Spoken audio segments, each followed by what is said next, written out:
बाकी कोई आया नहीं?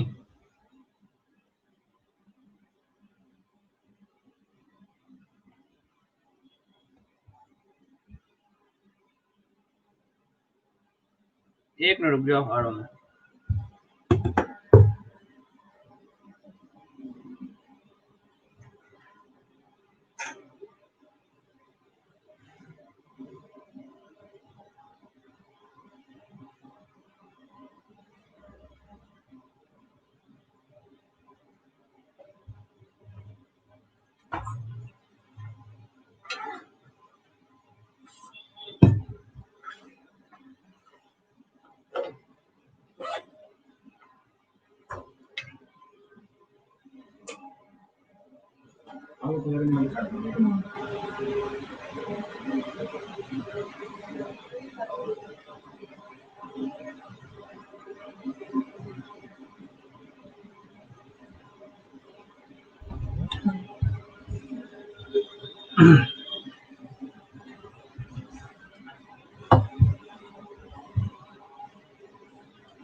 अब देखो, जो नेक्स्ट कंसंट्रेशन टर्म है वो आपका है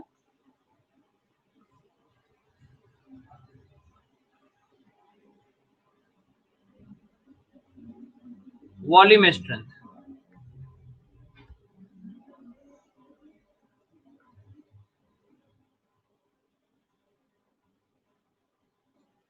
अब देखो, ये जो कंसंट्रेशन टर्म है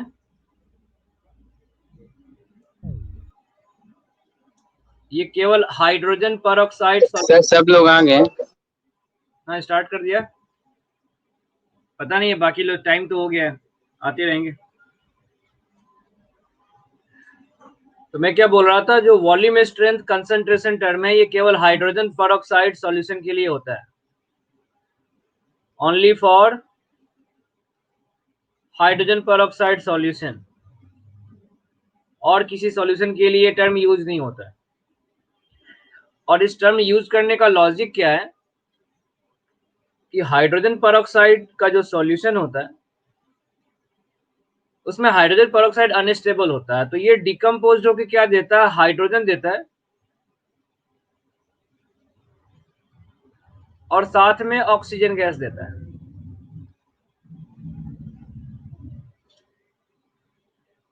सो वॉल्यूम स्ट्रेंथ, शॉर्ट में इसको हम वॉल्यूम ईवीएस लिखते हैं। तो वॉल्यूम स्ट्रेंथ को डिफाइन कैसे करते हैं कि मान लो आपके पास x लीटर सॉल्यूशन है और इस x लीटर से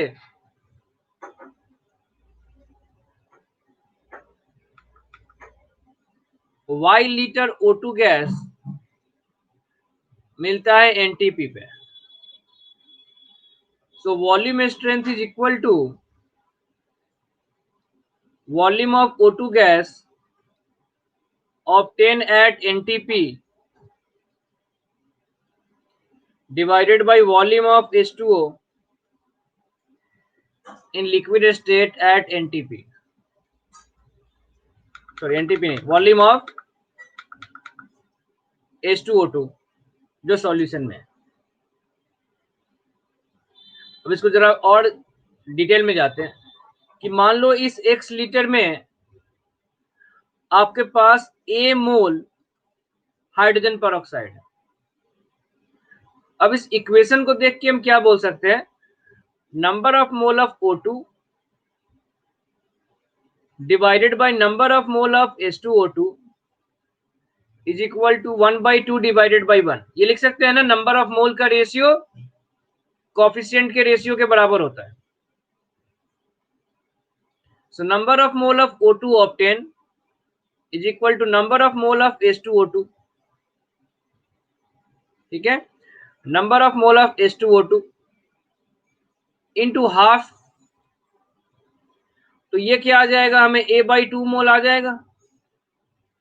देखो कितना डाटा दिया हुआ है, A मोल है। तो अगर number of mole of O2 पता है, तो volume of O2 eight NTP ये क्या हो जाएगा, A/2 into 22.4, that is 11.2 A litre.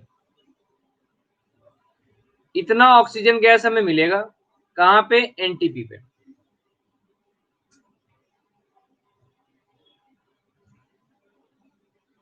11.2 A litre NTP पे मिलेगा। सो वॉल्यूम स्ट्रेंथ का फॉर्मूला क्या हो गया, volume of O2 gas at NTP कितना मिला, तो 11.2 A divided by volume of H2O2 कितना लीटर था, तो x लीटर था। तो यही आपका वॉल्यूम स्ट्रेंथ हो जाएगा।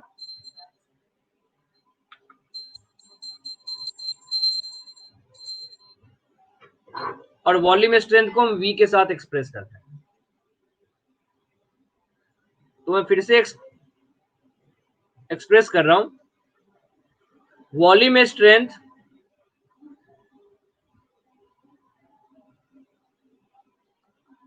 is equal to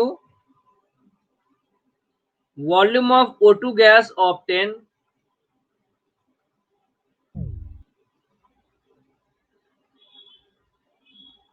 at NTP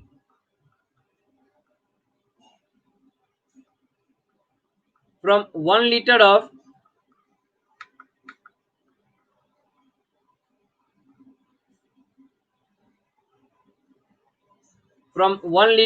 H2O2 liquid at 1 liter of H2O2 liquid।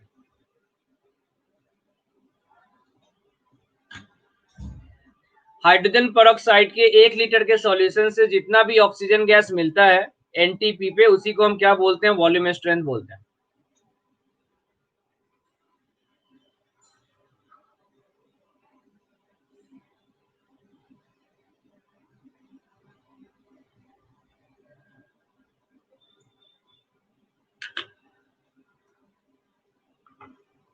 कुछ समझ में आया?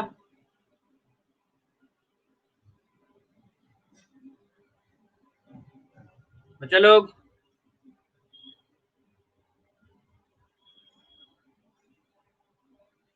एक बार लिखो, क्वेश्चन करेंगे तो और समझ में आएगा। एक बार नोट डाउन करो।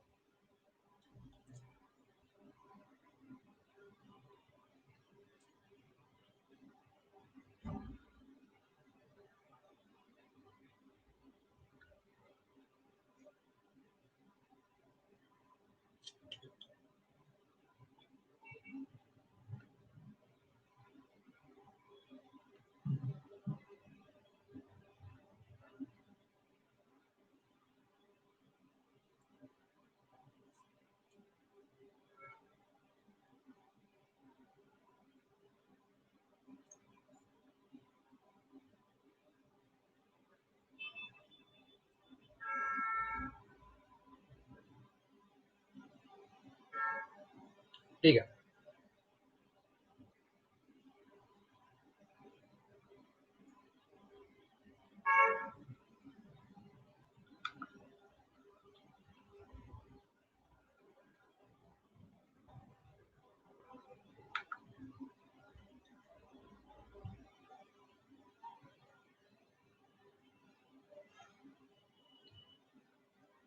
calculate volume strength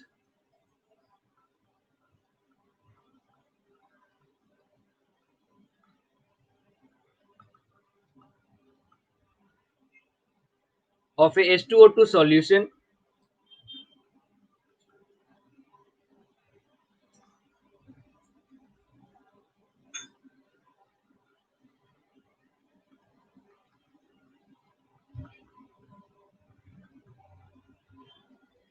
whose concentration is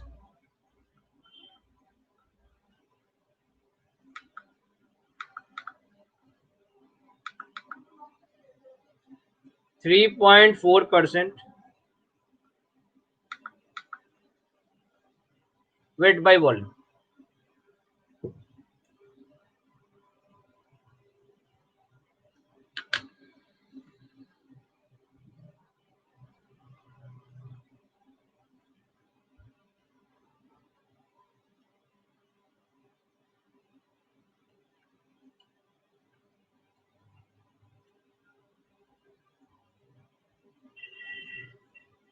करो करो ट्राई करो.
$11.2. कितना है आंसर?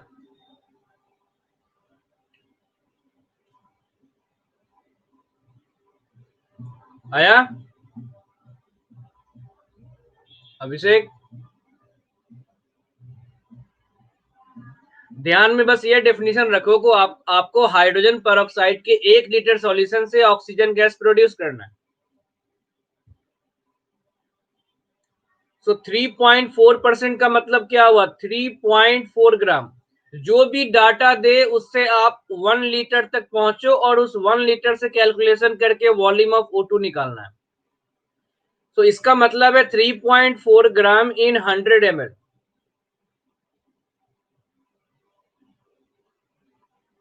देखते हैं.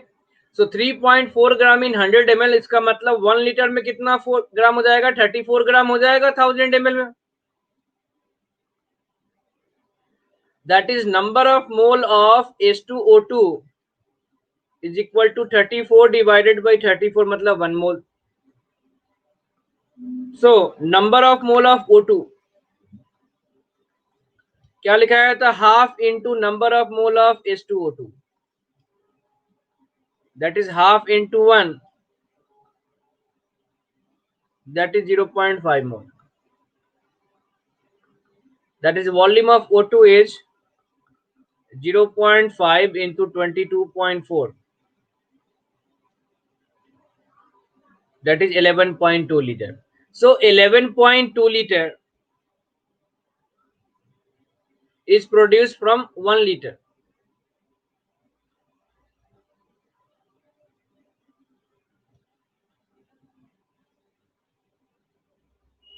वन लीटर किसका?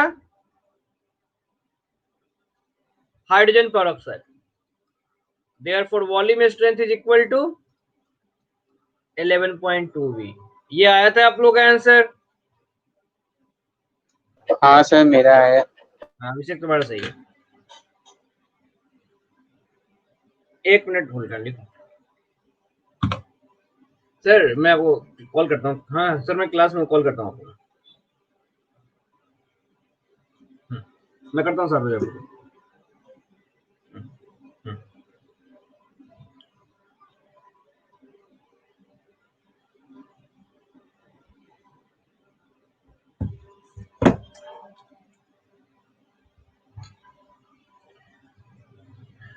कोई डाउट है किसी का? अच्छा, यहाँ से कोई मुझे रिलेशन बता सकता है कि यहाँ पे मोलारिटी का रिलेशन क्या निकल के आएगा?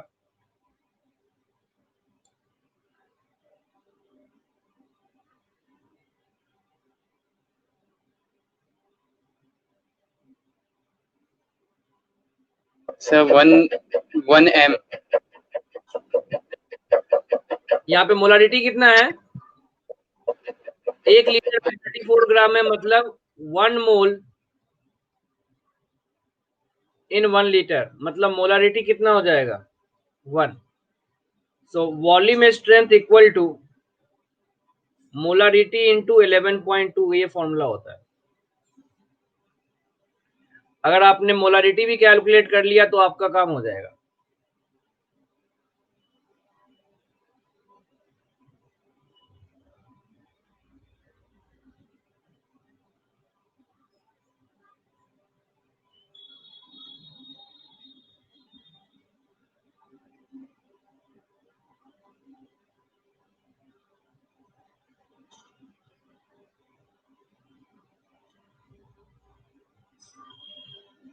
आगे बढ़े।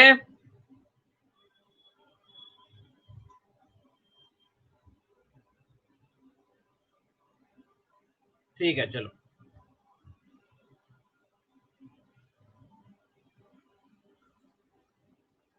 If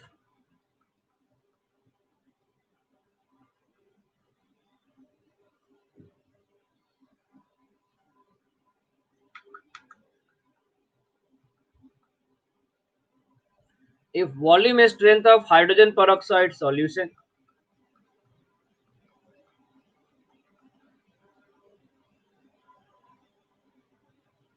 is 20 V,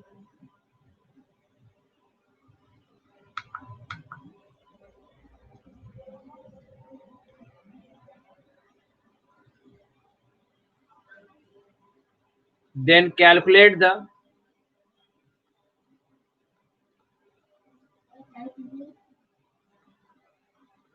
calculate the amount of hydrogen peroxide in 100 ml of solution.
बताओ, आंसर बताओ।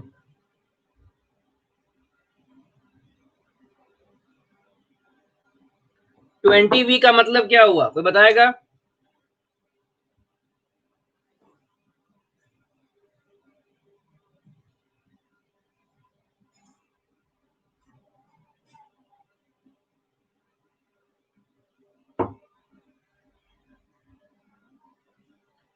20 V का मतलब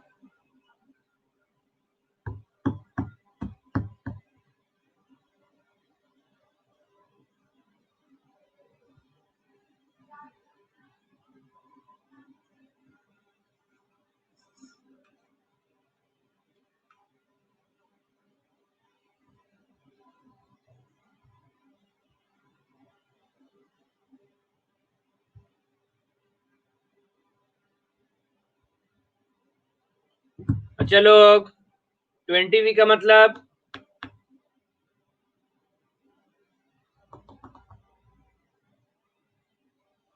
वॉल्यूम स्ट्रेंथ 20V का मतलब है 20 litre of O2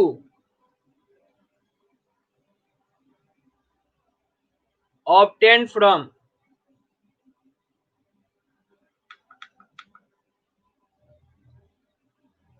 1 liter of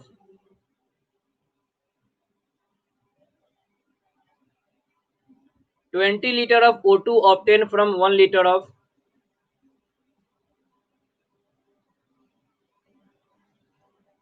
H2O2 solution.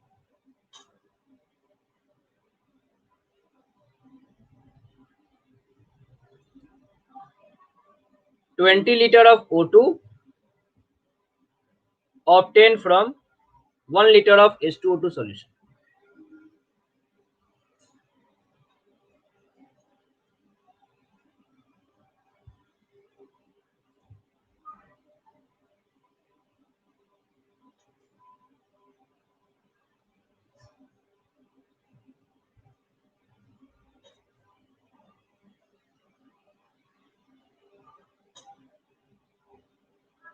समझ में आया?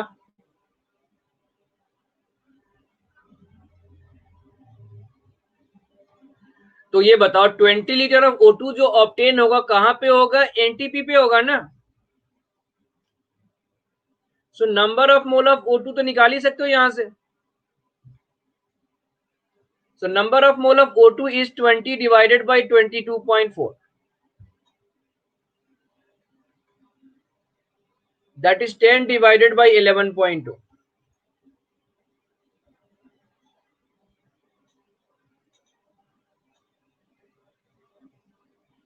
So 10 divided by 11.2 का मतलब क्या हो गया? 0.89. तो इतना सारा number of mole of O2 मिलेगा. अब अगर number of mole of O2 मिल गया तो यहां से number of mole of H2O2 पता कर सकते हो. तो याद करो क्या रेशियो था? Number of mole of O2 equal to half into number of mole of H2O2.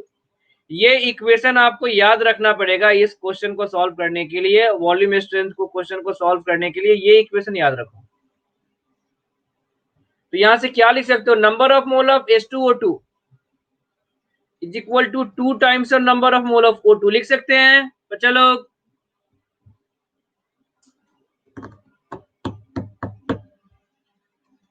So 2 into 0.89 कितना जाएगा? 1.6 एंड 0.18 1.78. मतलब यहां पे हम वेट ऑफ H2O2 भी निकाल सकते हैं. 1.78 इंटू 34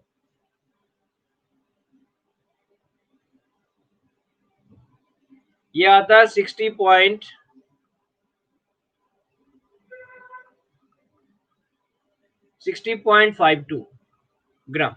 इतना आएगा. ठीक है. तो 60.52 ग्राम आया. अब ये बताओ ये वाला वेट कहां पे प्रेजेंट है? कितने वॉल्यूम में प्रेजेंट है कनिष्क?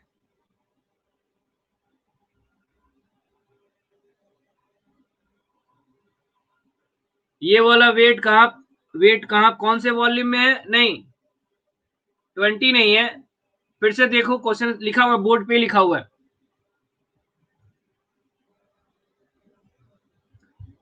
ट्वेंटी तो वॉल्यूम स्ट्रेंथ था. वो तो वॉल्यूम ऑफ O2 था. नहीं 100 भी नहीं है. H2O2 अरे वेट ऑफ H2O2 तो सॉल्यूशन में है ना. तो हमने सॉल्यूशन का वॉल्यूम कितना कंसीडर किया पहले ही. दिखाइए क्या दिखा है? 1 लीटर.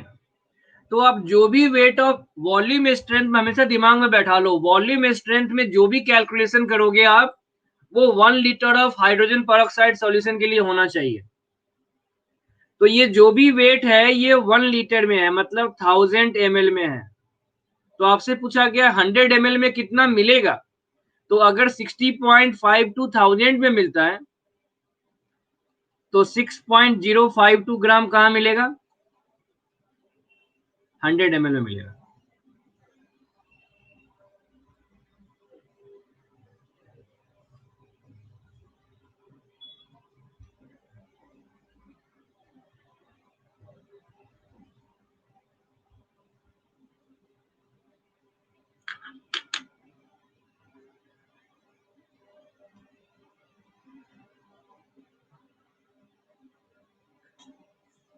समझ में आया बच्चा लोग?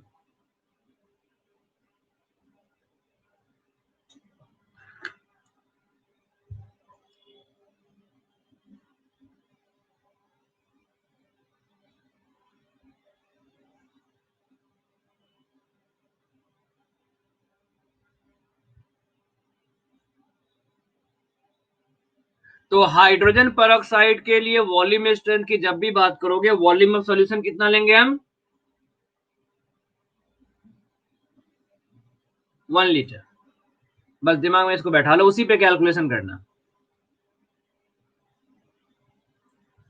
और वो भी नहीं आता है तो सिंपल सा ये निकाल लो, अब मोलरिटी निकाल लो, जो मैंने फॉर्मूला बताया था। देखो उस वाले मेथड से भी हम कर सकते हैं, उससे और आसानी से हो जाएगा। So molarity equal to volume strength divided by 11.2 आएगा।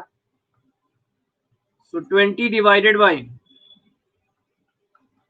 11.2 इतना मोलरिटी है, मतलब 20 divided by 11.2 moles per litre हो गया, पर 1000 ml हो गया। दैट इज 2 डिवाइडेड बाय 11.2 मोल पर 100 ml हो गया। और 2 डिवाइडेड बाई 11.2 मोल में कितना वेट आएगा, तो 2 इंटू 34 डिवाइडेड बाई 11.2, और ये कैलकुलेशन करके देख लो कितना आता है। 2 इंटू 34 डिवाइडेड बाई 11.2 कितना आता है, 6.07 ग्राम। वही आंसर आ रहा है। अप्रोक्सीमेशन होने के कारण थोड़ा सा 0.0507 हो गया, बाकी वही आंसर आएगा।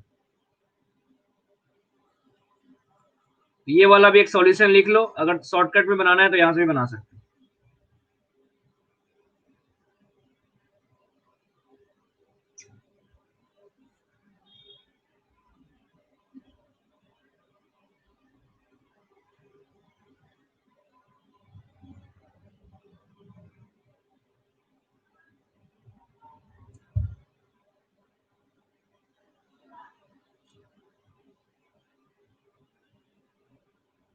बाकी लोग का भी हो गया।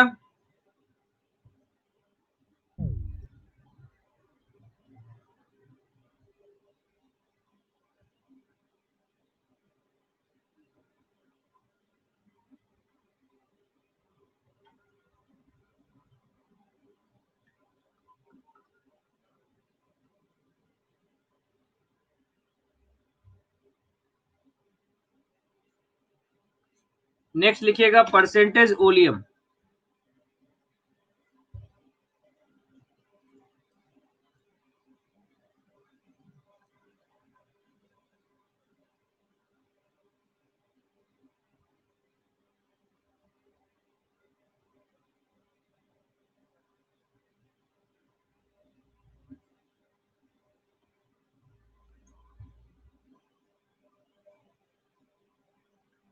Labelling of oleum sample.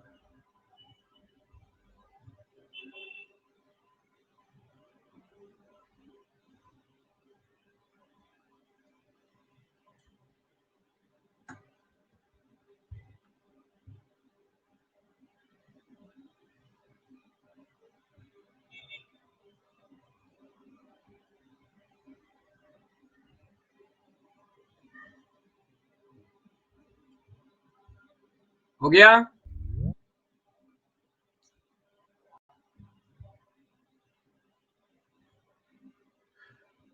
अब देखो ओलियम बोलते हैं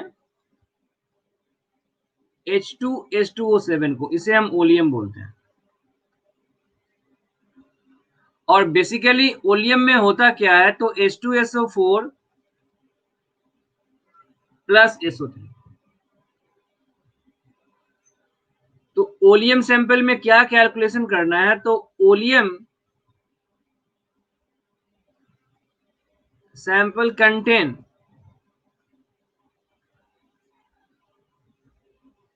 फ्री SO3, मतलब ये कंबाइंड स्टेट में होगा तो ये मिलेगा, और कुछ SO3 आपका फ्री भी होता है।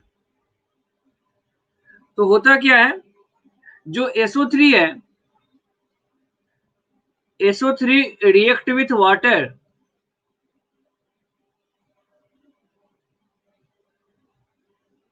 and produce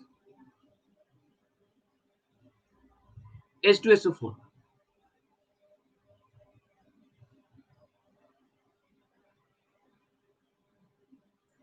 H2SO4 react with water and produce H2SO4।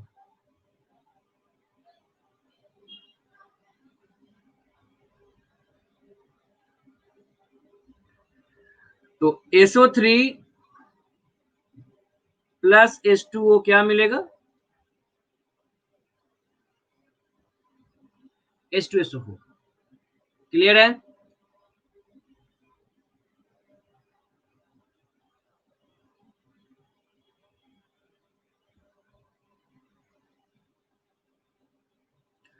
अब देखो लॉजिक क्या है, इस रिएक्शन का लॉजिक क्या यूज करना है, कि मेरे पास ओलियम सैंपल है और 100 ग्राम है, उसमें H2SO4 भी है और SO3 भी है।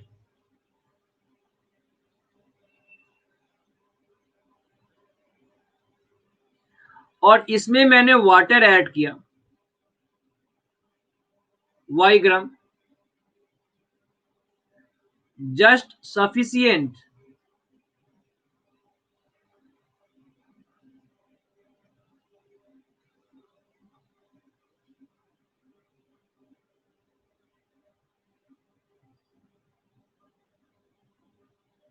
जस्ट सफिशिएंट टू कंज्यूम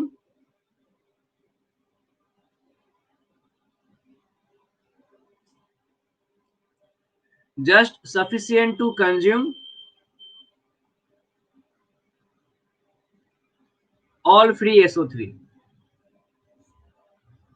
तो बोलो कुछ H2SO4 तो पहले से ही है, और जो बचा हुआ SO3 है वो भी वाटर के साथ रिएक्ट करके क्या मिलेगा, H2SO4। तो यहाँ पे क्या बचेगा, H2SO4 ओनली। अब इस इक्वेशन में कोई अगर डाउट है तो बताओ, फिर मैं आगे बढ़ूंगा।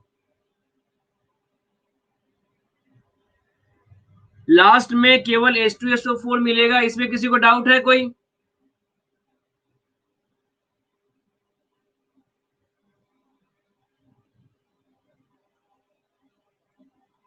ठीक है। अच्छा कोई ये बताएगा यहाँ पे कितना H2SO4 मिलेगा हमें, फाइनल कितना H2SO4 मिलेगा हमें? 4 4 4 कहां से आ गया सर, यहाँ पे 2H2 2 हाइड्रोजन है। मैं पूछ रहा हूँ कितना वेट मिलेगा H2SO4 का यहाँ पे।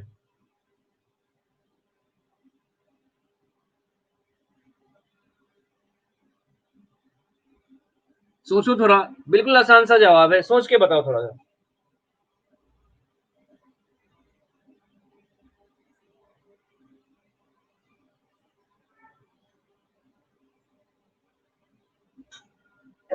नाइन्टी। किसी का कोई आया आंसर, सोचो दिमाग में थोड़ा सा। हिंट देता हूँ, law of sir conservation of mass का। 98। नहीं 98 नहीं, नहीं थोड़ा और सोचो कनिष्क। 96 भी नहीं होगा, मैं बोल सर रहा हूँ लॉ। 98.8। ना ना ना, थोड़ा और सोचो, law of conservation of mass apply करो। जरा इस लाइन को फिर से पढ़ो और सोचो। 100 ग्राम ओलियम था, कितना ग्राम वाटर कंज्यूम किया?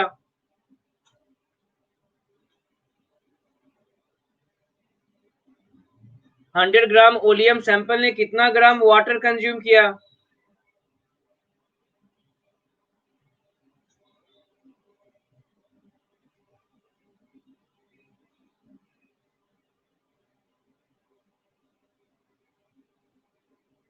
वाई ग्राम। तो फाइनल कितना मिलेगा?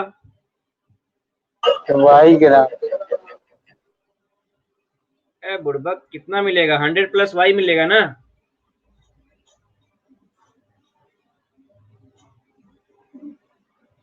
कंजर्वेशन ऑफ मास तो यही होता है ना, मास ऑफ रिएक्टेंट।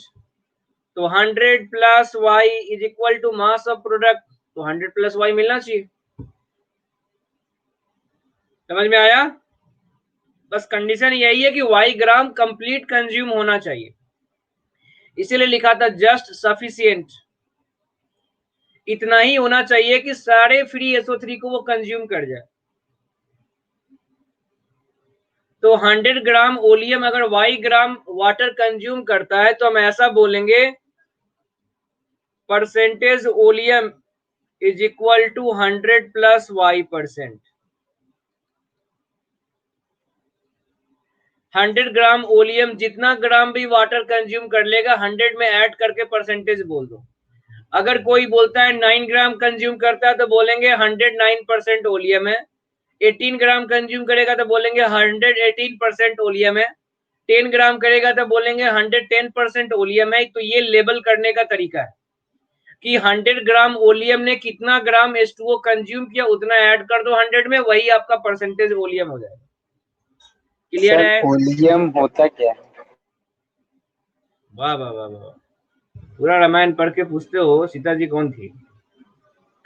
यहाँ सबसे पहला पॉइंट ही मैंने लिखा है, H2SO7 क्या है? सर वो तो पता है, मतलब तो इस सैंपल को बोलते किसी हैं और ओलियम।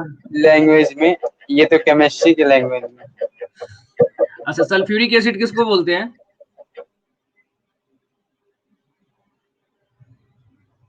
बताओ। सर H2SO4 को। नहीं, ये तो केमिस्ट्री का लैंग्वेज हो गया, नॉर्मल लैंग्वेज में बताओ। नहीं। तो अब नॉर्मल लैंग्वेज में क्या खोज के लाऊं मैं उसको वहां से? ओलियम इस कंपाउंड को बोलते हैं या इस मिक्सचर को बोलते हैं, यही नॉर्मल लैंग्वेज है, यही केमिस्ट्री का लैंग्वेज है।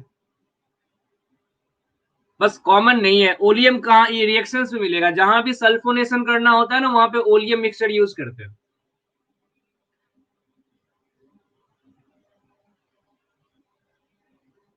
तो ये फॉर्मूला जैसे H2SO4 को याद कर रखा है ना, सल्फ्यूरिक एसिड H2SO4 को बोलते हैं, वैसे ओलियम इस मिक्सचर को बोलते हैं।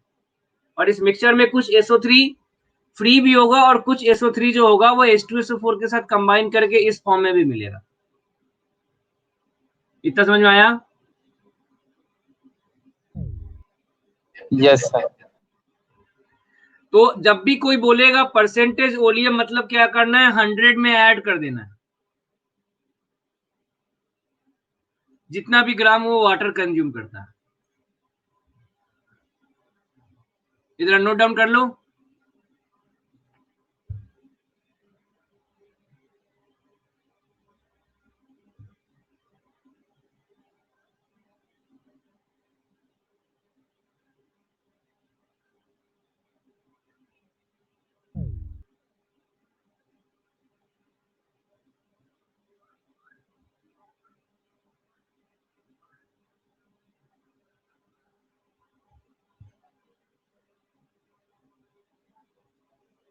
ठीक है,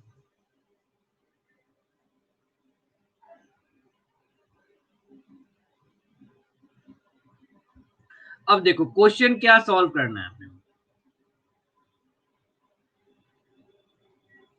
तो अगर कहीं पे लिखा हुआ है 100 plus Y% oleum,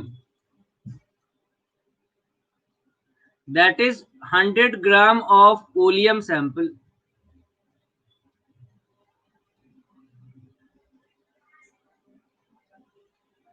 can consume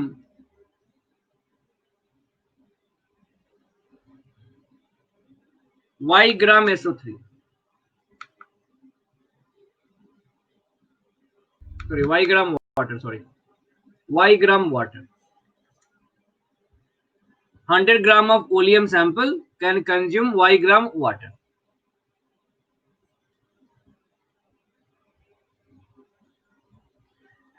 So number of mole of water consumed. क्या लिखेंगे बच्चा लोग बताओ? Number of mole of water consume क्या लिखेंगे?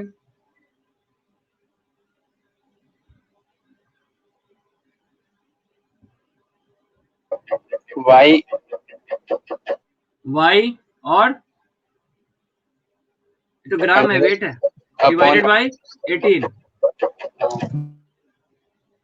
अच्छा, अभी हम लोगों ने एक रिएक्शन लिखा था SO3 प्लस वाटर H2SO4, ये लिखा था ना? तो यहां से अब हम क्या लिख सकते हैं? Number of mole of SO3। ये क्वेश्चन बैलेंस्ड है क्या, देखो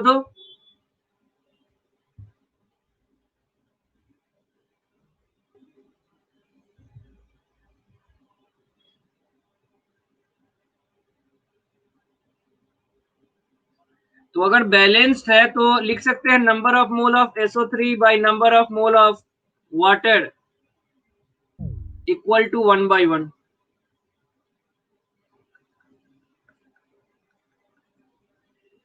That is number of mole of SO3 equal to number of mole of water.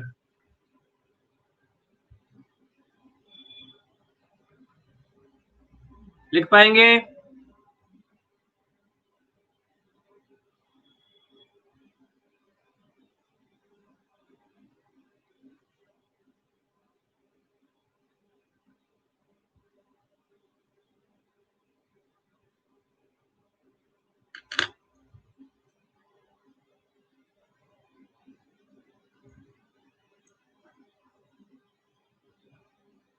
तो बोलो number of mole of SO3 भी कितना आ जाएगा? y/18 हो जाएगा।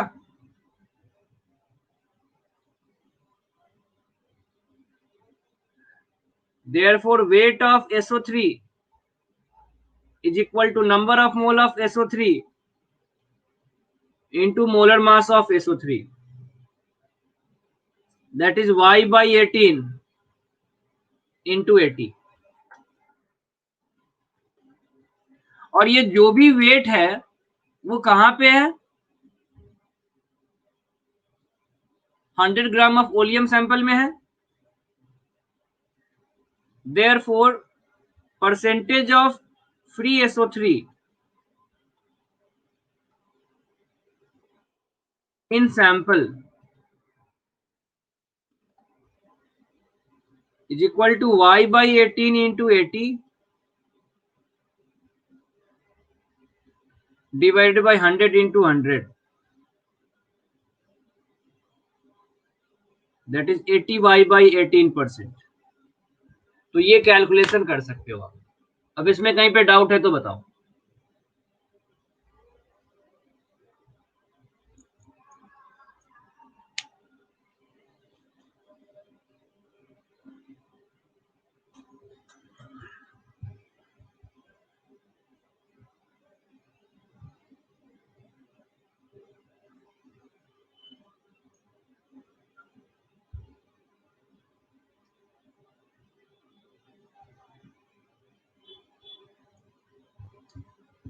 एक बार देख लो, इसमें हम क्वेश्चन करेंगे अभी।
सॉल्व करो तो इसे।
हो गया क्वेश्चन?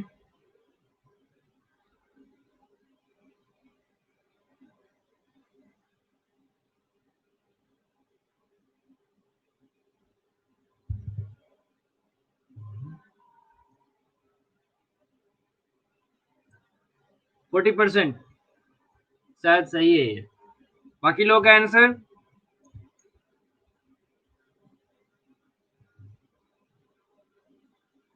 कनिष्क कितना आया? शशांक, श्रेया, 40% आ रहा है ना?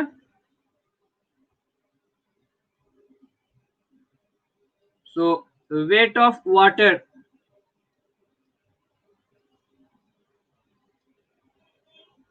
consumed by 100 gram sample is 9 gram.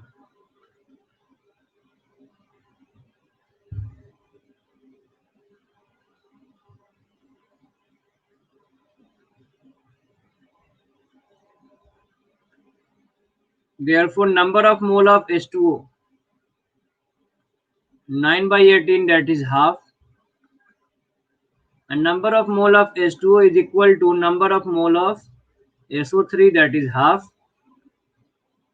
So weight of SO3 is 1 by 2 into 80, that is 40 gram. Therefore, percentage of SO3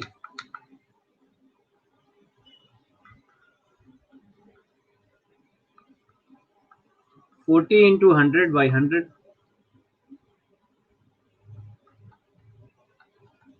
40%। मतलब आप लोगों को समझ में आ गया। अच्छा, इसी क्वेश्चन में अगर ऐसा लिखा होता क्वेश्चन का सेकंड पार्ट,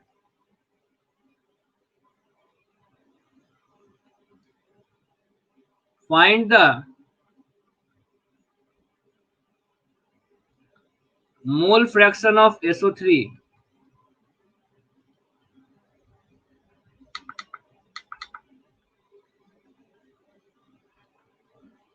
in original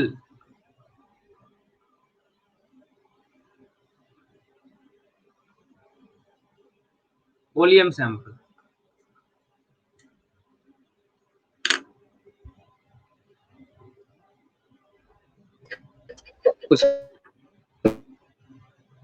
इसी क्वेश्चन का पार्ट है।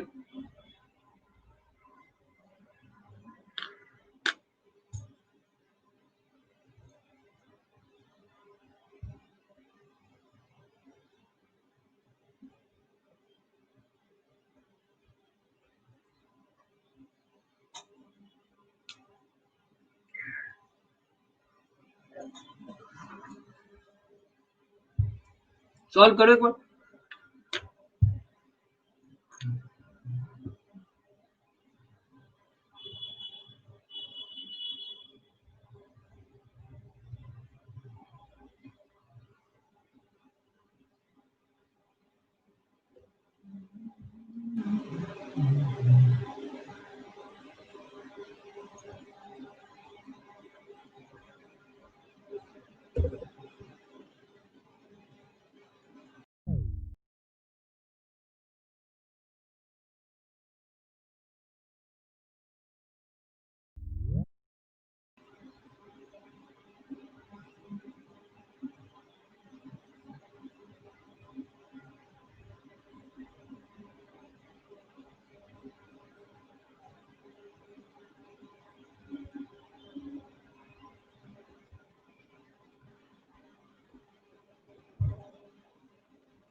बोलो,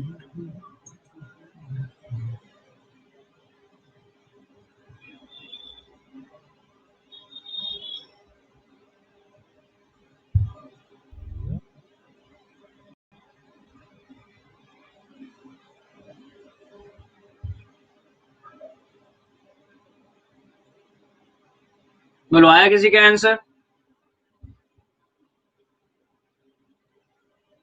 बहुत आसान है, बस थोड़ा सा सोचो बन जाएगा। हमें क्या निकालना है? Mole fraction. ठीक है, मोल फ्रैक्शन ऑफ SO3। तो हमें ओरिजिनल सैंपल में तो पता है ना कितना है number of mole of SO3 है, कितना है? हाफ है। So number of mole of SO3 is half. अब और कौन होगा उसमें? तो H2SO4 होगा पहले से। अब देखो, अगर SO3 40 ग्राम है तो वेट ऑफ H2SO4 कितना मिलेगा यहाँ पे? 60 ग्राम मिलेगा। सोचो, अगर SO3 40 ग्राम है तो H2SO4 कितना मिलेगा? 60 ग्राम मिलेगा। सो number of mole of H2SO4 क्या लिखेंगे? 60 डिवाइडेड बाय 98। और ये कितना आएगा?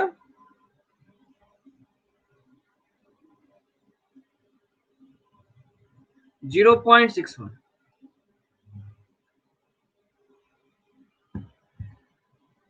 और ये आपका आ गया 0.5। सो मोल फ्रैक्शन ऑफ SO3 क्या हो जाएगा? 0.5 divided by 0.5 plus 0.61, that is 0.5 by 1.11।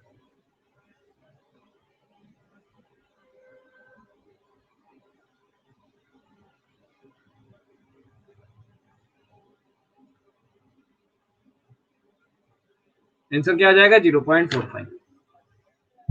समझ में आया?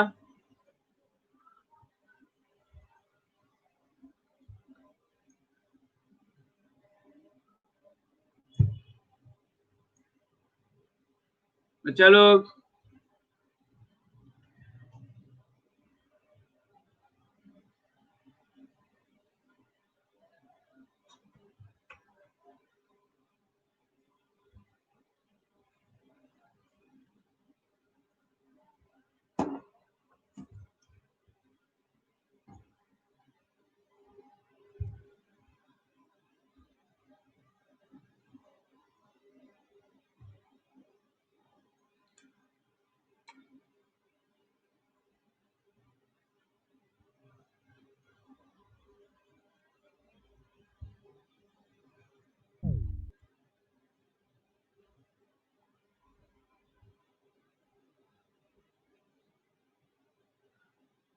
हो गया, आपका ये चैप्टर भी खत्म हो गया।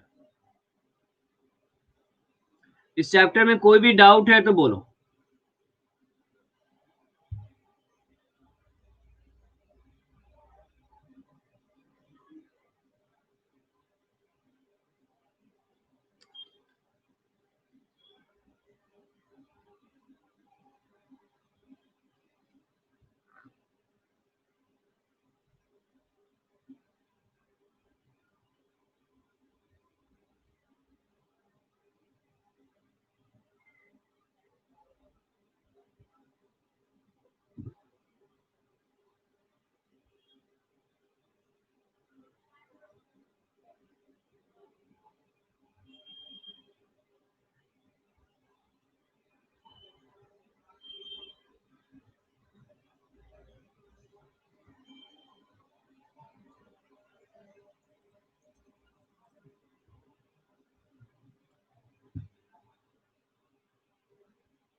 ठीक है,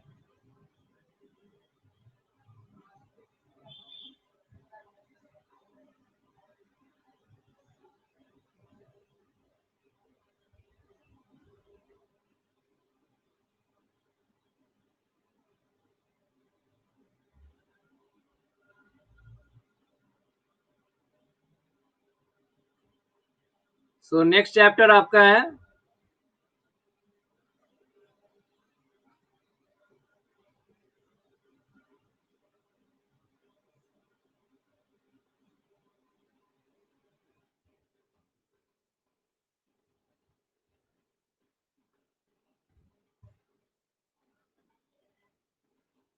periodic table.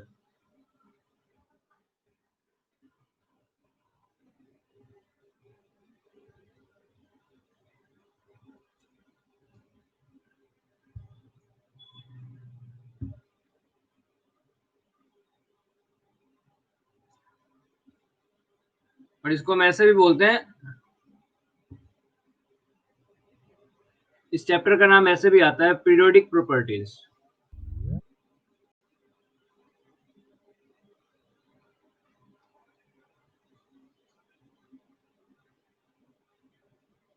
Periodic properties and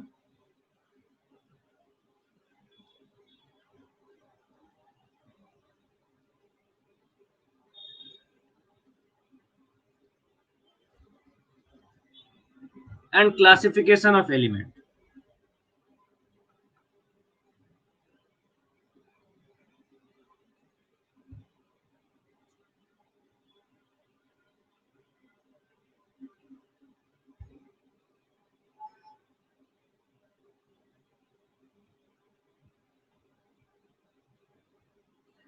अब देखो, सबसे पहले देखते हैं क्लासिफिकेशन ऑफ एलिमेंट का मतलब क्या है और जरूरी क्यों है ये पढ़ना।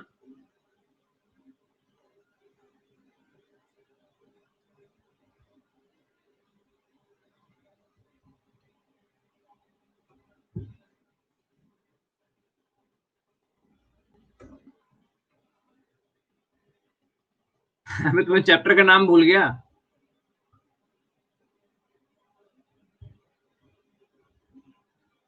मोल कॉन्सेप्ट खत्म हुआ है, और मोल कॉन्सेप्ट का एक सेकंड पार्ट और भी है, तो पहले हम वो पढ़ते हैं। ये चैप्टर नहीं, पहले रेडॉक्स पढ़ के खत्म करते हैं।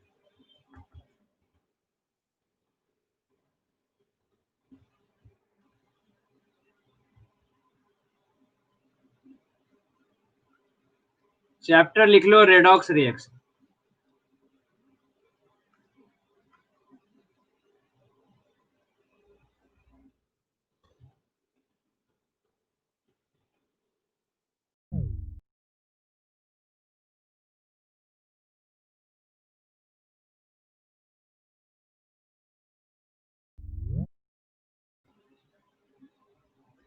अभी जो चैप्टर हमने खत्म किया वो था mole concept, basic concept of chemistry.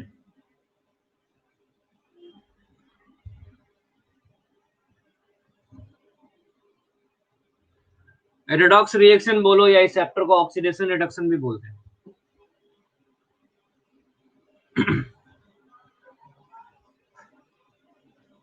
सबसे पहला टॉपिक है वो है आपका ऑक्सीडेशन स्टेट।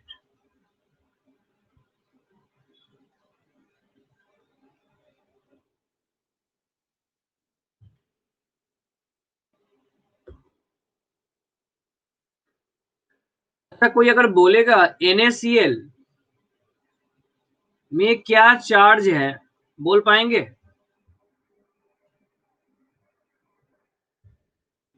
NaCl-। तो क्या मिलेगा हमें? Na+ मिलेगा और Cl- मिलेगा, यही तो मिलेगा।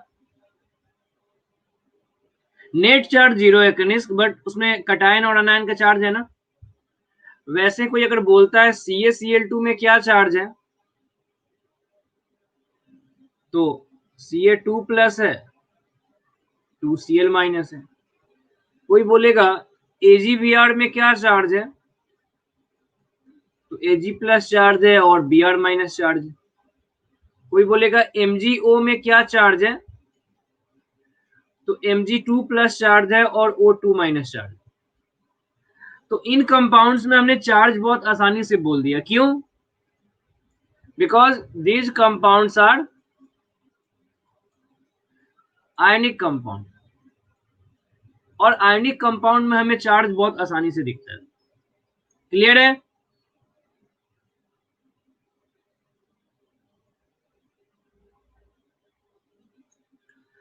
अब अगर सपोज आपसे कोई पूछता है, एक बार पहले इसको लिख लो, उसके पहले पॉइंट एक लिखना, in ionic compound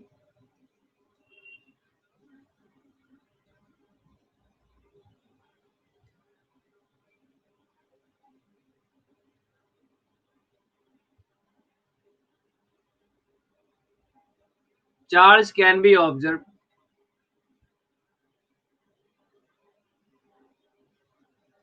very easily.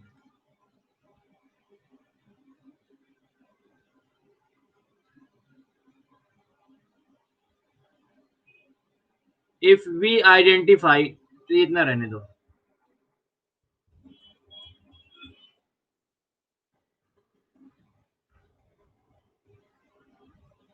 Sir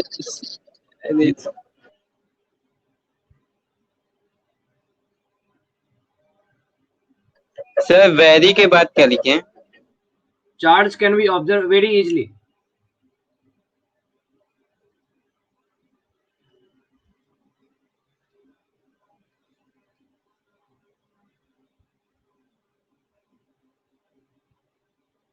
हो गया सबका? ठीक है.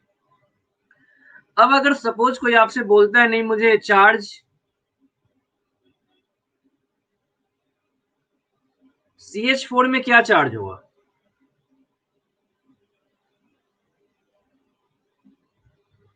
या NH3 में क्या चार्ज होगा, या वाटर में क्या चार्ज होगा, तो इनमें चार्ज बताना उतना आसान नहीं है अनलेस और अनटिल आपको पता नहीं है. इसमें तो हम क्लास 9 से चार्ज देखते हुए आ रहे हैं, बट इनमें चार्ज हमें लोअर क्लासेस में नहीं बताया गया. बताओ CH4 में चार्ज आपको पता है? अगर आपको पता है तो बोल सकते हो. पॉजिटिव. कहाँ पे पॉजिटिव है?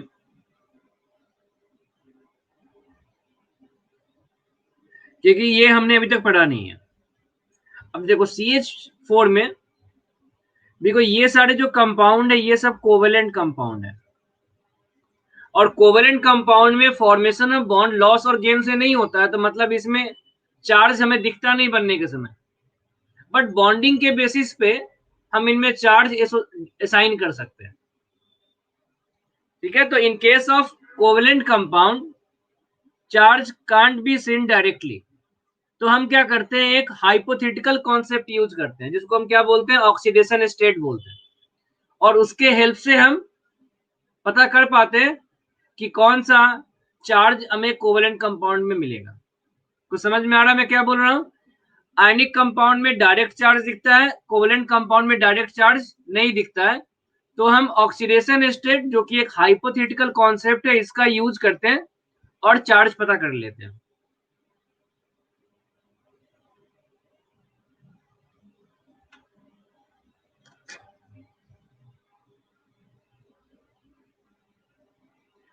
जैसे CH4 में कार्बन के ऊपर -4 दिखेगा और हाइड्रोजन के ऊपर पॉजिटिव चार्ज दिखेगा. NH3 में नाइट्रोजन के पास -3 दिखेगा, हाइड्रोजन के पास प्लस चार्ज दिखेगा. यहाँ पे H+ दिखेगा और O2- दिखेगा. तो ये सब जो है हाइपोथेटिकल चार्ज है.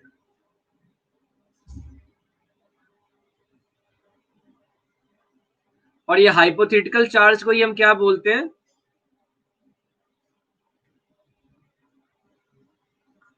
ऑक्सीडेशन स्टेट बोलते हैं. अच्छा लोग समझ में आया?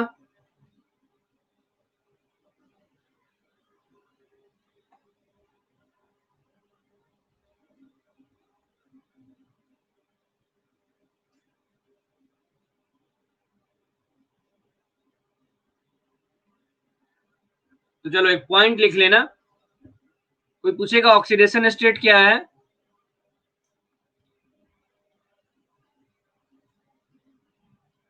It is A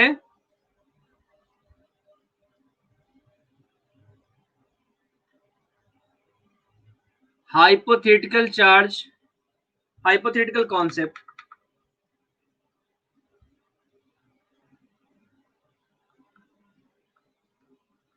to observe charge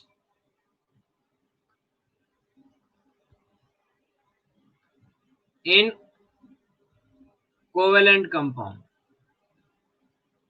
sir एक बार और रिपीट करिए. लिखा हुआ है स्क्रीन पे देखो, it is a hypothetical concept to observe charge in covalent compound.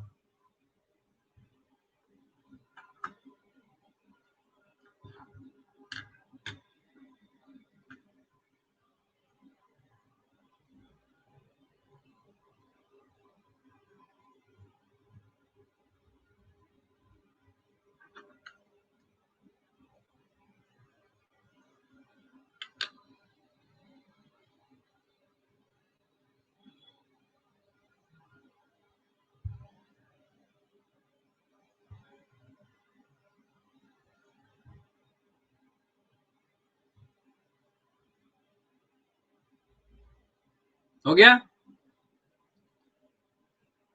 तो अब ये हाइपोथेटिकल चार्ज कैसे देते हैं हम वो देखते हैं।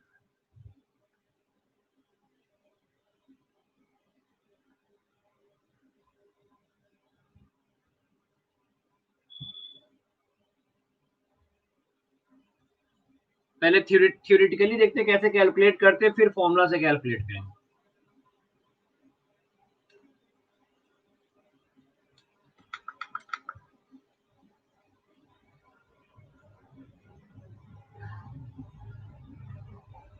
लिखिए concept of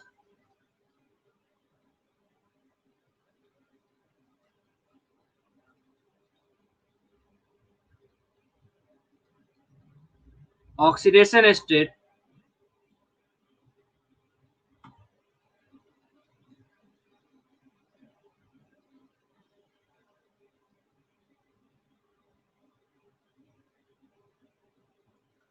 concept of oxidation state depends on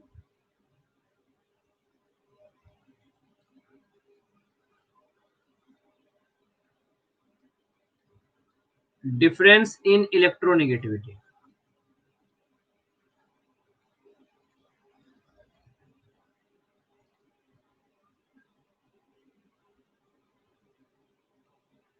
Concept of oxidation state depends on difference in electronegativity.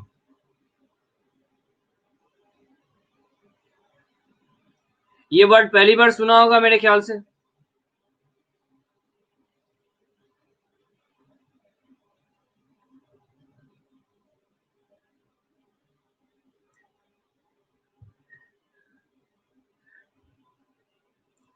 देखो मैं शॉर्ट में बताता हूं, बाकी ये पीरियोडिक केमिकल बॉन्डिंग चैप्टर में आएगा कि अगर सपोज ए और बी के बीच में बॉन्ड है, कौन सा बॉन्ड है?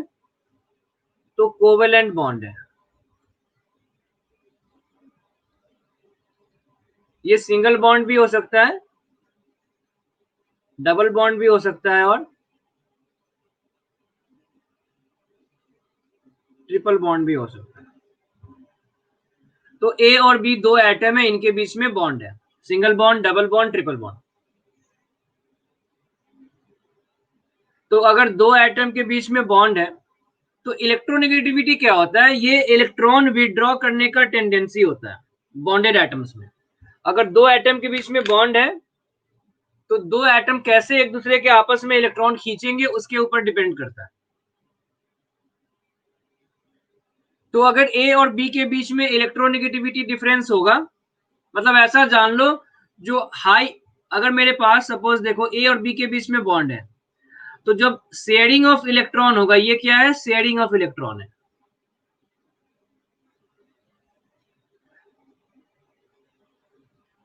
तो ये जो शेयरिंग होता है पहले इक्वल होता है, हम ऐसे भी बोलते हैं covalent bond is formed y equal sharing of electron, मतलब एक इलेक्ट्रॉन ए का और एक इलेक्ट्रॉन बी का। तो अगर इक्वल शेयरिंग है तो ए और बी के मिड में होना चाहिए ये electron.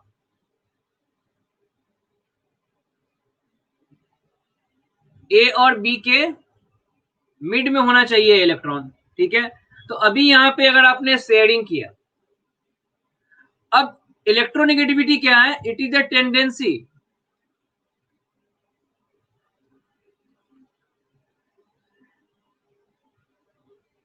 it is the tendency of bonded atom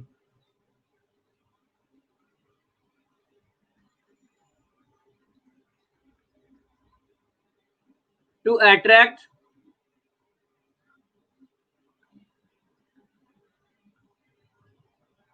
bonded electron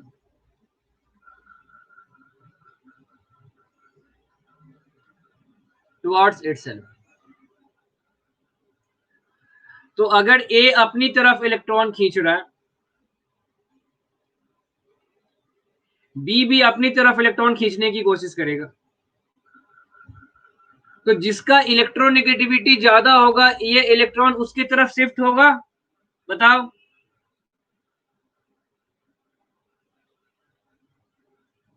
तो इतना जान लो, जिसका इलेक्ट्रोनेगेटिविटी ज्यादा है इलेक्ट्रॉन उसकी तरफ शिफ्ट होगा। सो इफ इलेक्ट्रोनेगेटिविटी, हम हाइपोथेटिकली एज्यूम कर रहे हैं, A is greater than B, that is shared electron will be shifted towards A. Sir ये लाइन का मतलब नहीं समझ में। कौन सा लाइन? ये जो लिखे हैं shared electron will be shifted towards देख, ए। दो पार्टनर के बीच में कोई बिजनेस स्टार्ट हुआ और दोनों ने इक्वल पैसा लगाया। मान लो तुमने और तुम्हारे दोस्त ने कोई एक बिजनेस स्टार्ट किया, दोनों ने इक्वल अमाउंट ऑफ पैसा लगाया, तो जो बिजनेस का जो भी प्रॉपर्टी होगा, बिजनेस का जो भी रेवेन्यू होगा, वो क्या मिलना चाहिए? आधा आधा मिलना चाहिए हाइपोथेटिकली, है ना? हाँ सर। तो आइडियल कंडीशन में क्या होना चाहिए? आपको आधा आधा आधा आपको मिलना चाहिए, आधा आपको दोस्त को। मतलब ये जो पॉइंट है, मिड पॉइंट है, मतलब आधा एक इलेक्ट्रॉन आपका और एक इलेक्ट्रॉन बी का है। बट अगर सपोज ऐसा हो गया कि बिजनेस ग्रो करने के बाद आपका टेंडेंसी है कि थोड़ा पैसा मुझे ज्यादा मिल जाए, और ऐसा ही टेंडेंसी आपके दोस्त का भी आ गया कि वो भी चाहता है नहीं मेरे पास भी थोड़ा सा ज्यादा पैसा आ जाए, तो फिर क्या होगा? जो ज्यादा बेईमान होगा उसके तरफ पैसा थोड़ा ज्यादा आएगा। मार लिया पैसा, हो सकता है आपका दोस्त ज्यादा बेईमान निकले, उसने पैसा आपका मार लिया, तो उसके पास थोड़ा ज्यादा चला जाएगा कि नहीं जाएगा? हाँ सर। तो ये इलेक्ट्रोनेगेटिविटी कुछ उसी तरह का टेंडेंसी है। बॉन्ड बनने के पहले कुछ नहीं होता है, बोलता है हाँ हाँ तुम एक इलेक्ट्रॉन दो, मैं भी एक इलेक्ट्रॉन देता हूँ, शेयरिंग कर लेते हैं। बट बॉन्ड बनने के बाद होता क्या है कि दो एटम ने बॉन्ड बनाया। अब जैसा अभी तक आपने पढ़ा है कि यहाँ पे न्यूक्लियस है, दूसरे एटम ने यहाँ पे भी एक आया, शेयरिंग किया, और यहाँ पे दो इलेक्ट्रॉन आए। ये डायग्राम तो पढ़ा होगा कोवेलेंट बॉन्डिंग में।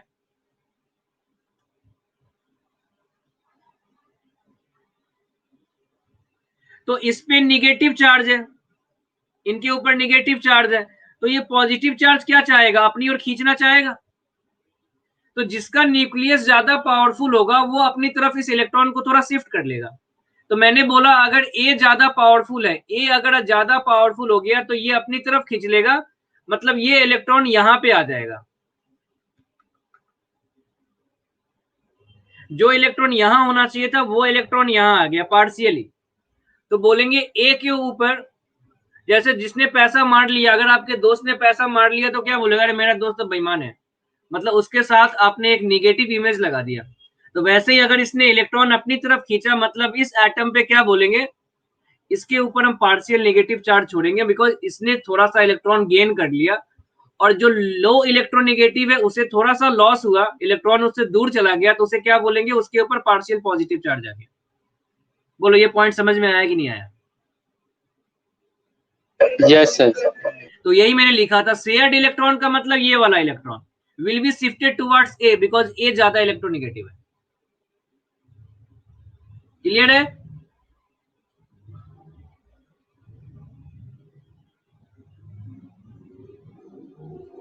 तो जिसके तरफ शिफ्ट हुआ उसे हम निगेटिव बोल देते हैं, और जिसके तरफ से दूर चला गया उसको हम पॉजिटिव बोल देते हैं।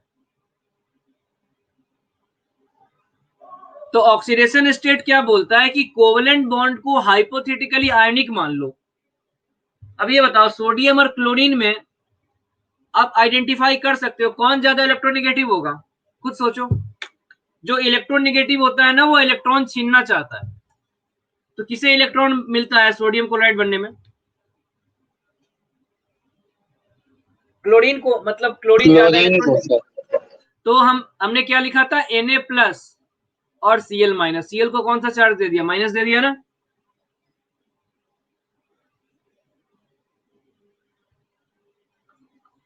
तो यहां पे हम पॉइंट क्या लिखेंगे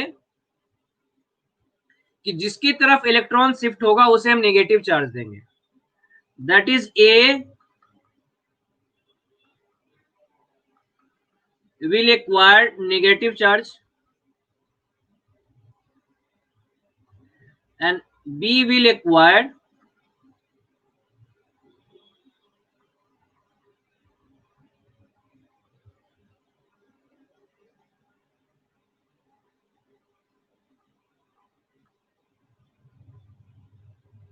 A will acquire negative charge while B will acquire positive charge.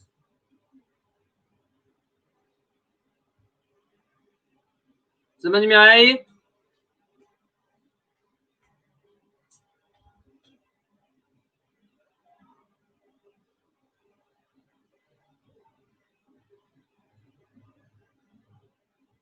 तो जरा इस पॉइंट को लिख लो।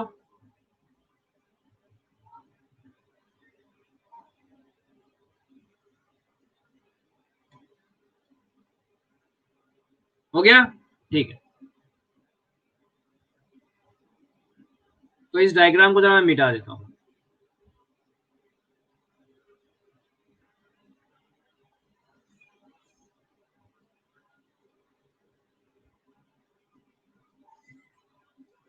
So based on oxidation state,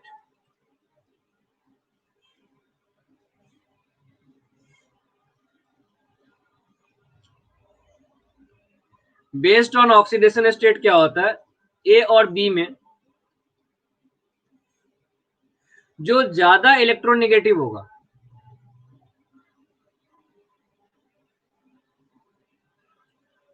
जो ज्यादा इलेक्ट्रोनेगेटिव होगा उसे हम नेगेटिव चार्ज देंगे, और जो लेस इलेक्ट्रोनेगेटिव होगा उसे हम क्या देंगे, पॉजिटिव चार्ज देंगे। तो मैंने कंडीशन पहले ही मान लिया यहाँ पे क्या, कि ए मेरा ज्यादा है, तो इसके बेसिस पे क्या बोलेंगे कि अगर कहीं पे सिंगल बॉन्ड है, अगर कहीं पे सिंगल बॉन्ड है तो इसे हम क्या बोलेंगे कि ए के पास पॉजिटिव चार्ज आएगा और बी के पास क्या आएगा, नेगेटिव चार्ज आएगा। कितना पॉजिटिव और कितना नेगेटिव, तो जितना आपके पास बॉन्ड है। ए और बी के बीच में सिंगल बॉन्ड है तो ए के पास पॉजिटिव और बी के पीछे नेगेटिव। अब अगर ए और बी के बीच में डबल बॉन्ड है तो कोई बताएगा क्या चार्ज आएगा, 2 प्लस 2 माइनस। 2 प्लस, तो ए के पास 2 प्लस और बी के पास 2 माइनस। और ए और बी के बीच में ट्रिपल बॉन्ड है, तो ए के पास 3 प्लस और बी के पास 3 माइनस। तो ये बॉन्डिंग का बेसिक कॉन्सेप्ट है जिसके बेसिस पे हम ऑक्सीडेशन स्टेट असाइन करते हैं, बट ये थ्योरेटिकल है, हम फॉर्मूले से भी कैलकुलेट करते हैं। तो पहले ये नोट डाउन कर लो, मैं कुछ एग्जांपल बॉन्डिंग पे करा देता हूं, उसके बाद हम फिर फॉर्मूले पे जाएंगे।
अब देखो आपको एग्जांपल दिखाता हूं। पहले मैं आपको ये बता देता हूं कि इलेक्ट्रोनेगेटिविटी वाइज कार्बन से ऑक्सीजन ज्यादा होता है, क्योंकि अभी तक हमने पढ़ा नहीं। सो कार्बन से ऑक्सीजन ज्यादा इलेक्ट्रोनेगेटिव, और आपके पास CO2 मॉलिक्यूल है, तो बताओ कार्बन के पास क्या चार्ज बोलोगे आप, बताओ। 2 इस ऑक्सीजन पे कितना आएगा, -2 आएगा, और इस पे कितना आएगा, +2 आएगा, और इस ऑक्सीजन पे -2 आएगा, तो इस पर में कितना आएगा, +2, तो टोटल क्या बोलेंगे, +4 +4। तो कार्बन पे क्या हो जाएगा, +4, और ऑक्सीजन पे कितना आ जाएगा, -2। तो एक एटम के पास जितना भी बॉन्ड है सारे बॉन्ड को ऐड करके बोलना है, ठीक है।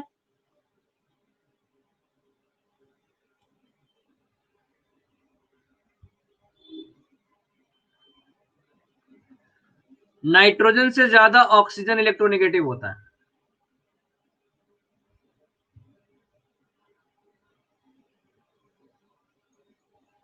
रुको एक मिनट, नाइट्रोजन ऑक्सीजन मत करो।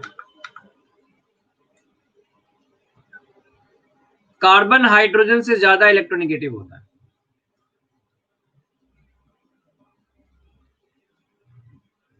घबराओ मत, आपको ये सब ऑटोमेटिकली सीख जाओगे जब हम केमिकल पीरियोडिक टेबल जब हम पढ़ेंगे। 4 - तो हाइड्रोजन पे कितना चार्ज आएगा?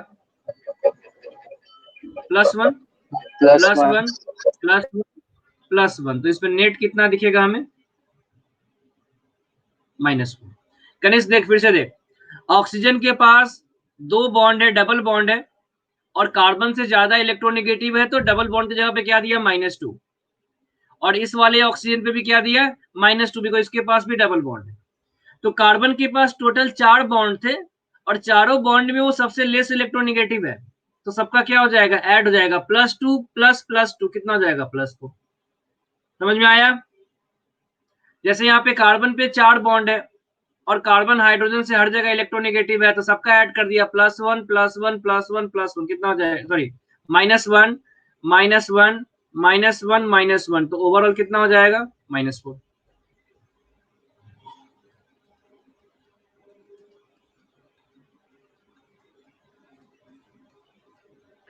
सल्फर ऑक्सीजन से कम इलेक्ट्रोनेगेटिव होता है। अब बताओ सल्फर पे क्या दिखेगा? 6+।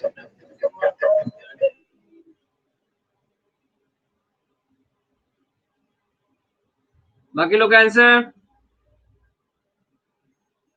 +6। ऑक्सीजन +2 यहां से, +2 यहां से, +1 यहां से, +1 यहां से, क्यों? सिंगल बॉन्ड ही है, तो क्या हो जाएगा? +6। अच्छा, अगर दो एटम सिमिलर है तो उनके कारण कोई बॉन्ड, उनके कारण कोई ऑक्सीडेशन स्टेट नहीं आता है। जैसे मान लो आपके पास इथेन है,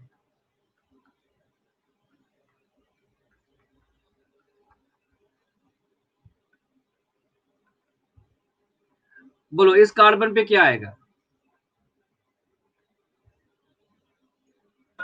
3-। 3-। तो इस बॉन्ड के कारण कोई चार्ज नहीं आएगा, बिकॉज सिमिलर एटम है। तो 3 हाइड्रोजन के कारण क्या आएगा? -3 -3, और इन सब पे क्या आएगा? +1 +1 +1 +1 +1 एंड +1। ठीक है, तो बॉन्डिंग में हम इस तरीके से हम निकालते हैं। जैसे हाइड्रोजन पर ऑक्साइड है,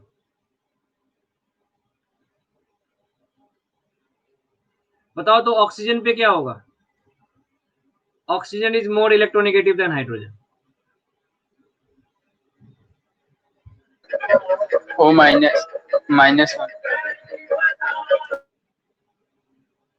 ये +1, ये -1, ये +1, ये -1 -1, -1। ये दोनों तो सिमिलर बॉन्ड हो गया ना, सिमिलर एटम हो गया, तो इनके कारण कोई चार्ज नहीं आएगा, तो -1 और -1 हो जाएगा।